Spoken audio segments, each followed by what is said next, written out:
नमस्कार मित्रों, मैं गैन सिंह आप सभी का अपने YouTube चैनल सुपर मैथ्स में स्वागत करता हूं। मित्रों, हमने आपको परसेंटेज से फ्रैक्शन करना सिखाया था। आज हम आपको परसेंटेज के क्वेश्चन कराएंगे। आइए देखते हैं। सबसे पहला क्वेश्चन है हमारा, यदि ए की आय बी की आय से यदि ए की आय बी की आय से 25% अधिक हो तो बी की आय ए की आय से कितने प्रतिशत कम है। उसने बोला है, क्या बोला है, दो बंदे हैं, एक है ए और एक है बी, और उसने बोला है परसेंटेज दे रखा हमें 25%। बी की आय से 25% अधिक है। इसका फ्रैक्शन क्या होता है? 1/4। इसका फ्रैक्शन होता है 1/4। अब उसने अधिक बोला है, लेकिन किससे अधिक है? हमें ऐसे क्वेश्चंस पे जोर देना है जिससे अधिक हो आप उसी की वैल्यू। उसने बोला है बी से,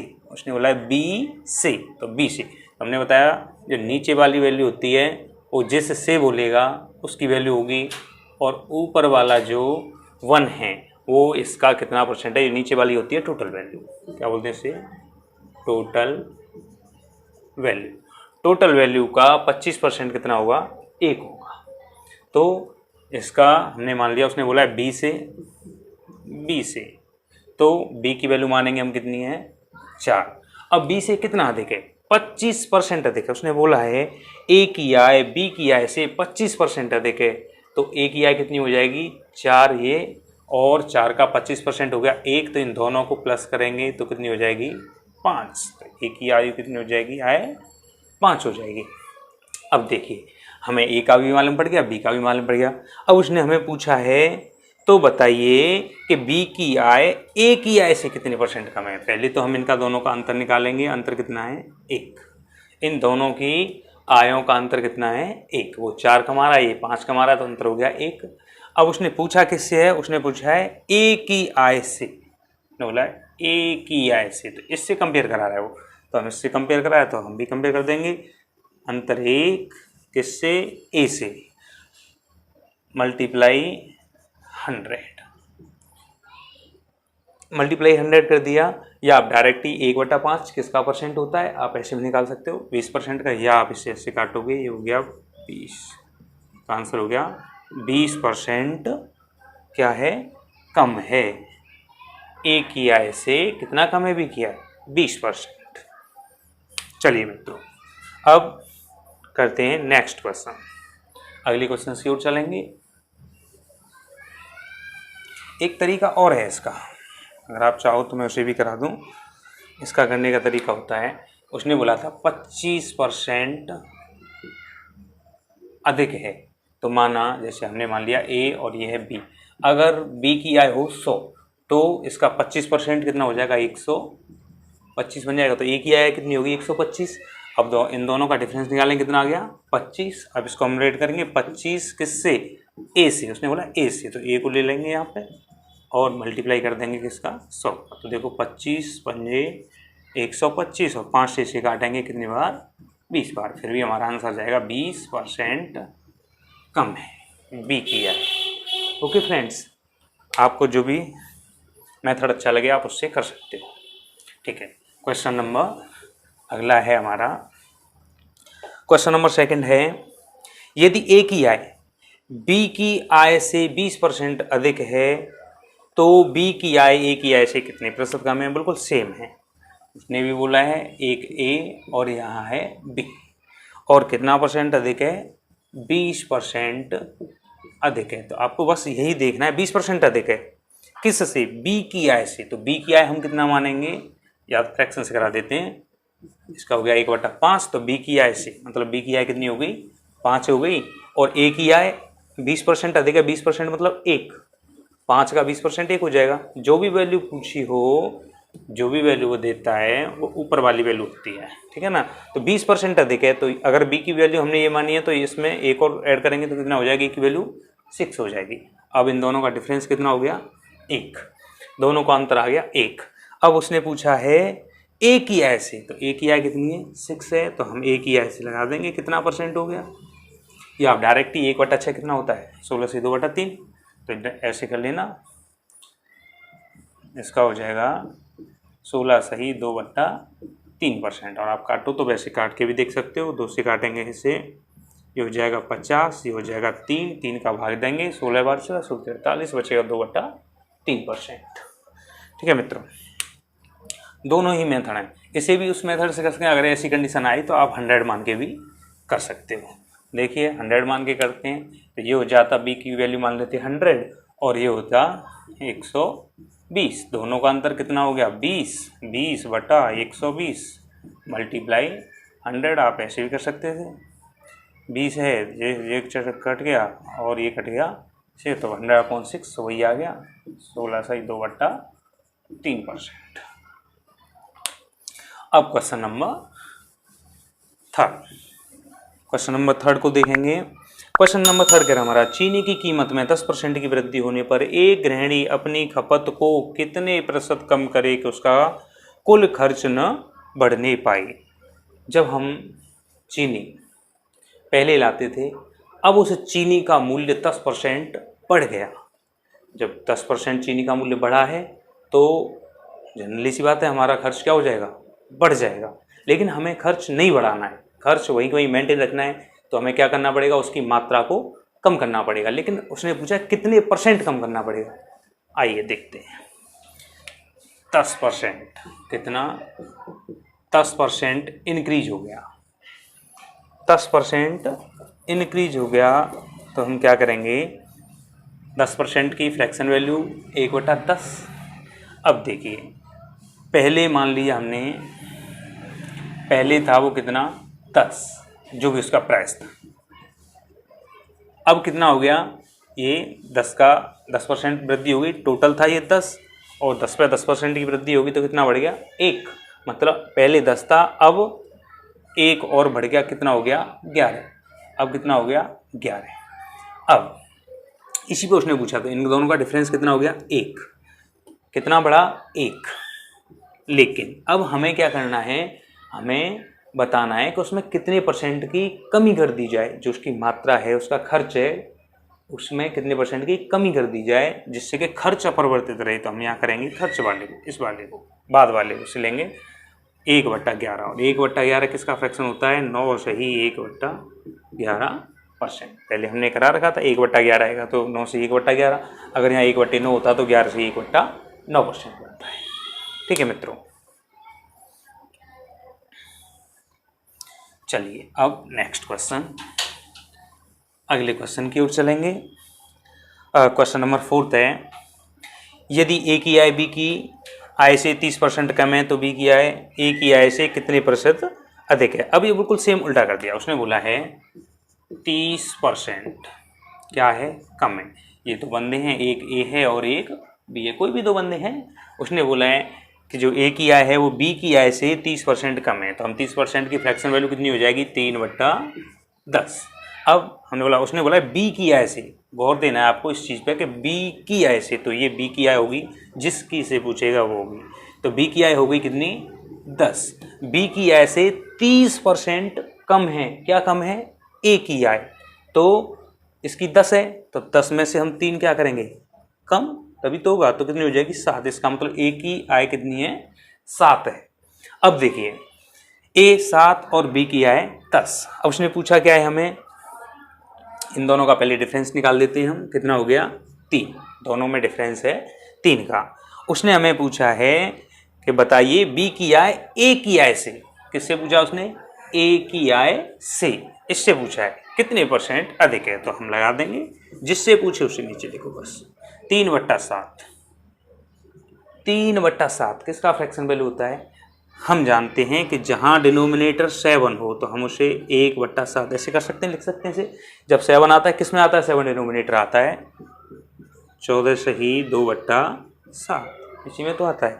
और इसका कितने गुना हो रहा है 3 गुना, क्योंकि उसमें 3 गुना हो रहा है, इसे कर दीजिए तो ये हो जाएगा 14×3 42 सही 6/7%, हमारा आंसर आ गया। चलिए अब चलते हैं क्वेश्चन नंबर नेक्स्ट। वेतन में 10% की वृद्धि की गई और फिर 10% की कमी की गई, तो व्यक्ति के वेतन में परिवर्तन का प्रतिशत ज्ञात कीजिए। हुआ क्या कि पहले व्यक्ति के वेतन में 10% की वृद्धि की गई और उसके बाद में, जब पहले वृद्धि कर दी गई उसके बाद में फिर की उसके मालिक ने क्या कर दिया, कमी कर दी।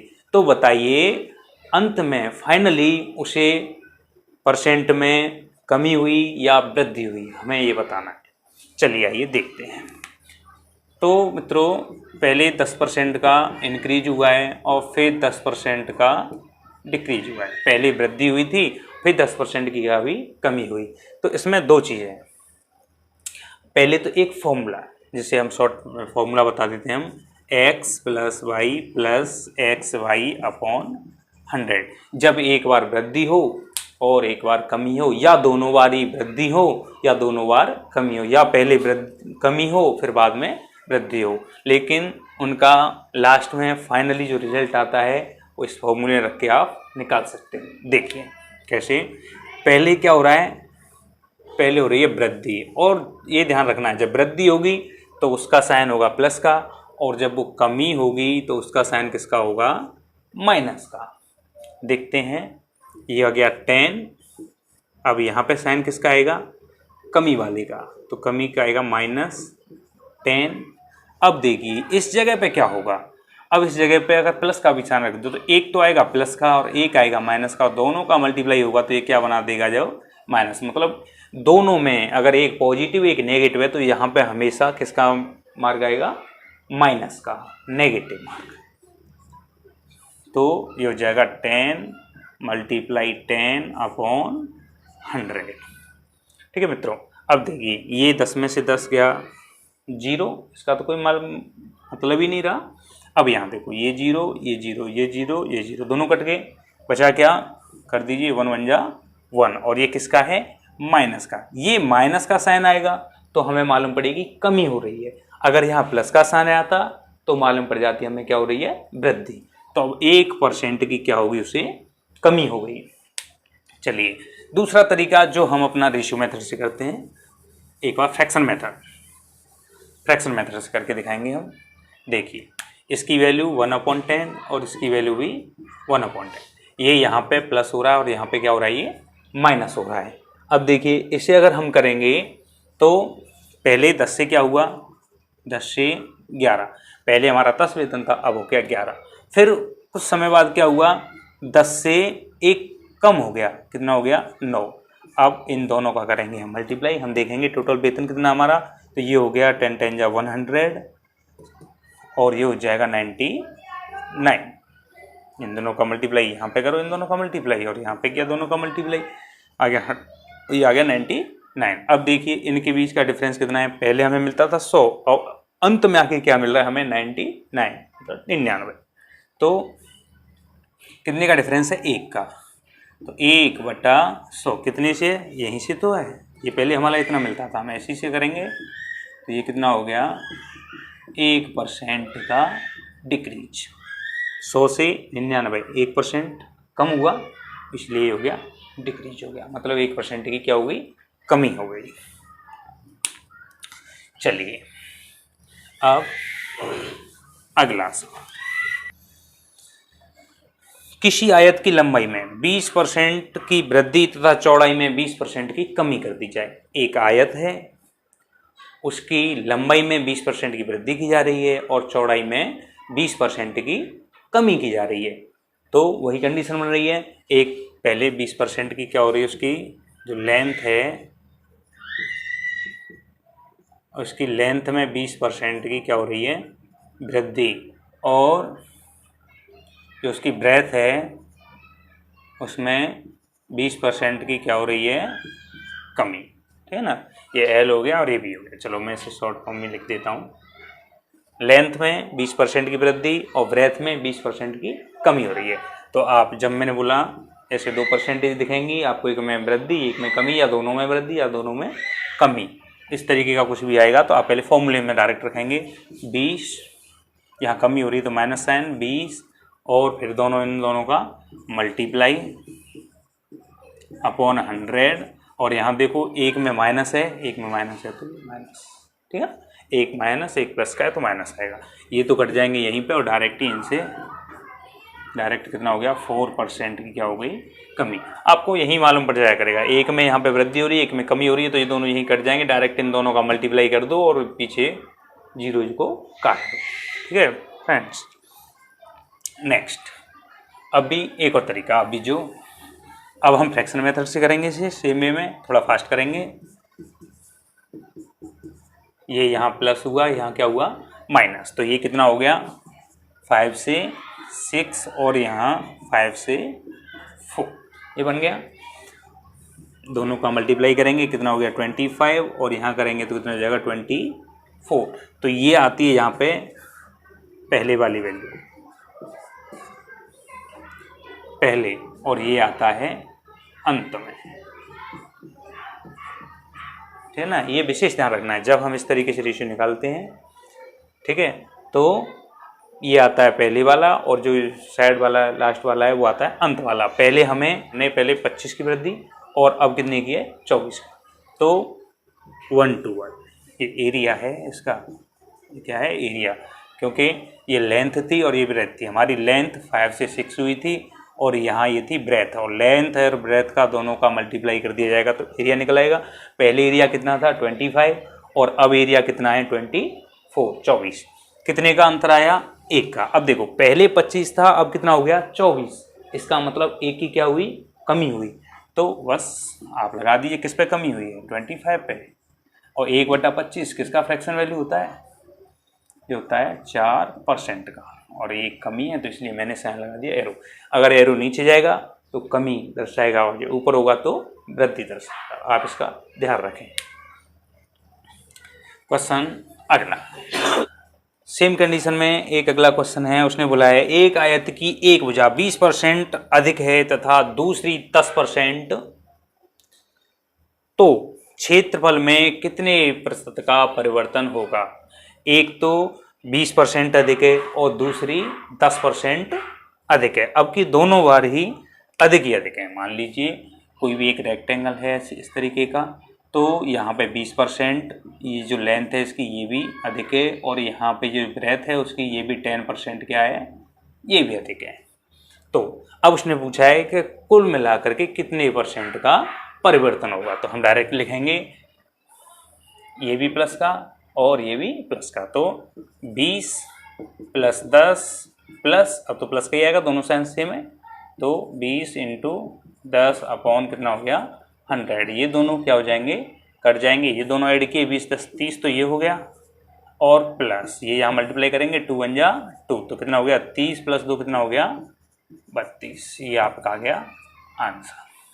ठीक है, इसी को अगर हम यहाँ कर देते हैं, अगर इसे हम रेशियो मेथड से देखें तो ये हो जाएगा 20% का फ्रैक्शन वैल्यू क्या बनेगा 1/5, और 10% का बनेगा 1/10। ये भी तो ये कितना हो जाएगा देखिए 5 से 6, और ये हो जाएगा 10 से 11।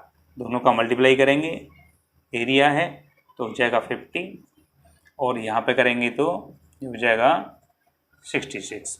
दोनों का डिफरेंस देखिए कितना। आप चाहो एक और कंडीशन मैं बता दूं यहीं पे, आप चाहो तो यहाँ पे ये कंडीशन भी फॉलो कर सकते हो, ऐसे ना करके आप ये भी हो जाएगा बस करने को। तो चलो पहले मैं इसको एक बता देता हूँ, ये हो जाएगा 16, अंतर आ गया 16 अपॉन 50 मल्टीप्लाई बाई 100, ये हो गया 2 टाइम्स, और 2 से 16 × 32, ये आंसर हो जाएगा। ठीक है, लेकिन इतना ये बड़े नंबर ना करने के लिए हम डायरेक्ट ही क्या करें, इन्हें यहाँ पे ऐसे भी काट सकते हैं। देखिए कैसे काटेंगे, ऐसे भी काट सकते हैं हम। यहाँ 2 से काटेंगे 3 पे, यहाँ 2 से काटेंगे 5 पे, तो ये हो जाएगा 5 बन जाए 5 5 या 25, और ये हो जाएगा 11 3 या 33। तो डायरेक्ट ही आप डिफरेंस देखोगे कितने का हो गया 8 बटा कितना 25। अब 8/25 × 100 आप इसे काटोगे 4 पे, और ये हो जाएगा 8 चौका 32। ये भी आपका हो जाएगा आंसर। ठीक है मित्रों, इस तरीके से भी हम निकाल सकते हैं। अगला क्वेश्चन है, यदि एक वृत्त की त्रिज्या 1% से बढ़ाई जाती है तो वृत्त पृष्ठीय क्षेत्र में प्रतिशत वृद्धि है। उसने बात किसकी कही है? वृत्त की। अब देखिए, उसने वृत्त को कहा है कि अगर एक वृत्त की त्रिज्या, ये वाली त्रिज्या 1%, कितना? 1% क्या की गई है? इंक्रीज की गई है, बढ़ाई गई है। अब यहाँ पे तो हमें 1% दे रखा है, तो अब हम इसे कैसे करेंगे? नहीं, ये भी 2D फिगर है, क्योंकि जब वृत्त की त्रिज्या 1% था तो देखो ये वृत्त की त्रिज्या इधर भी तो आएगी, ये भी होता है 1%। अब इसे करेंगे तो यहाँ 1% बढ़ा, इधर भी 1% ही बढ़ेगी, क्योंकि यहाँ बढ़ रही है उतनी त्रिज्या इधर है। तो अब इसे लगाएंगे तो डायरेक्ट लगा देंगे, वही वहाँ फॉर्मूला 1, दोनों वृद्धि हो रही है, +1 इंटू 1/100। तो ये कितना हो गया? 1 और 1 2 प्लस, अब ये देखो ये 1 1 जा 1 हो जाएगा, लेकिन यहाँ 2 जीरो हैं तो ये यहाँ अंक छोड़ के पॉइंट लग जाएगा, तो ये हो जाएगा 0.01। इन्हें दोनों को ऐड करोगे तो आंसर जाएगा 2.01। ये तो हो गया फॉर्मूले से। और अगर आप फ्रैक्शन मेथड से भी करते तो वो भी ऐसे आता है। अगर हम, चलो बता देते हैं, वैसे वही ज़्यादा बेटर है, लेकिन आप करना चाहो तो इसे भी 1/100 बन जाएगा ये, और यहाँ पे भी 1/100 हो जाएगा, तो उसके पॉइंटों में जाएगी बस, बात और कुछ नहीं है।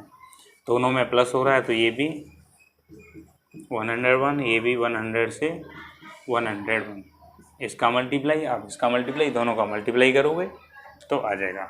चलो करके दिखा देता हूँ मैं। 1 कैरी 10 में से आ जाएगा 0, कैरी रहेगा 1 और ये हो जाएगा 102, इतना आ जाएगा, और ये हो जाएगा इतना, ये हो जाएगा 201, ये हो गया इतना।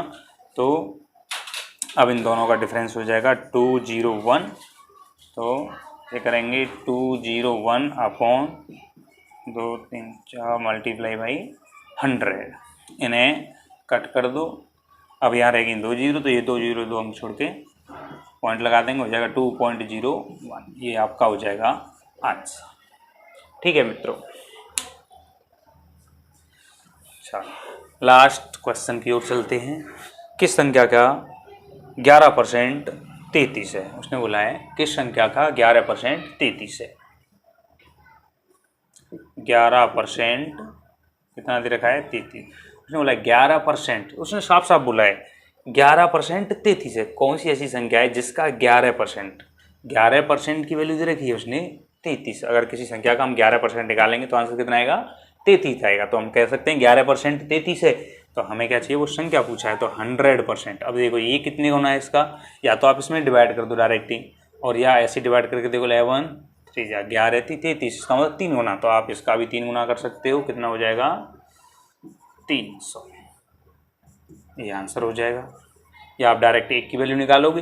1 की वैल्यू कैसे निकालोगे वो भी देख लो। 11 का भाग देंगे 33 में, तो ये हो जाएगा 1 की वैल्यू आ गई 3, 1 की वैल्यू 3 आ गई। हमें किसकी चाहिए? 100 की, तो यहाँ 100 का करेंगे गुणा, हो जाएगा 300। ये भी आंसर। तो आप डायरेक्ट करने की कोशिश करें, क्योंकि एग्जाम में हमारे पास इतना टाइम नहीं होता है, तो ज़्यादा से ज़्यादा कैलकुलेट, शॉर्ट से शॉर्ट कैलकुलेट करने की कोशिश करें। इसका इतना है तो इसका इतना है। अगर आपको ये वीडियो अच्छा लगा हो तो हमारे वीडियो को लाइक करें और शेयर करें और सब्सक्राइब भी करें, और कमेंट करके अवश्य बताएं आपको ये इस वीडियो में कौन सा पार्ट अच्छा लगा। थैंक यू, धन्यवाद।